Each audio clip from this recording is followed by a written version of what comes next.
Por mos të asoj që kemi informata, do të thotë se ne dhe ashtu jemi të shpërndarë në 7 regjone, kështu që neve në kanë marrë informata që po ashtu kemi me rritje, do të thotë faturat e rrymës i kanë marrë me rritje, me që 16.1%. Edhe kjo, do të thotë ne kemi reagu disa herë, tash i kemi bashku edhe odave të gjitha odave, do të thotë jemi pjesë e atij organizimi, sepse kjo që është të bon këtë kohë, do të thotë edhe ashtu bizneset hoteliere turistike prej pandemisë ende nuk janë kthjellë sa duhet, edhe ndihma e shtetit nuk e ka dhënë atë që duhet me dhënë, prandaj edhe me këtë trajtim do të thotë ka kompani hoteliere dhe turistike që ndoshta është edhe në prag të falimentimit. Që vetë fakti që produktet bazë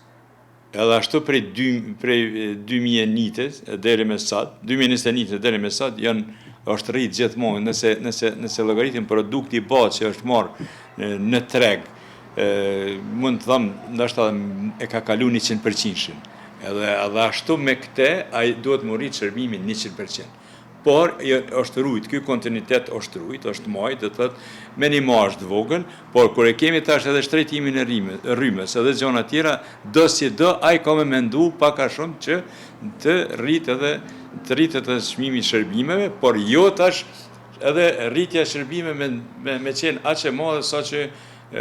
ka njerë kjo të kalon në disfavor për arsye se mundesh me upë edhe klientelën. Kjo ndikon dukshëm në zhvillimin e turizmit, ndikon në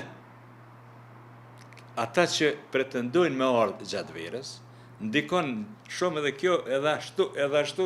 në kohën e fundit kemi lëvizje të mëdha jashtë Kosovës, edhe diaspora kur të na vjen, do të thotë nuk është më ajo diaspora që arrin me pushimin e plot, plus kjo që parandohet, do të thotë ne duhet me përballu dyqysh, por me shumë vështirësi. Kërkoj nga institucione, kërkoj nga qeveria, kërkoj nga zëreja, kërkoj nga gjithë që të gjejmë një rrugë ose një mënyrë të cilën të kalojmë kjo se kjo është në dëm drejt për të biznesit.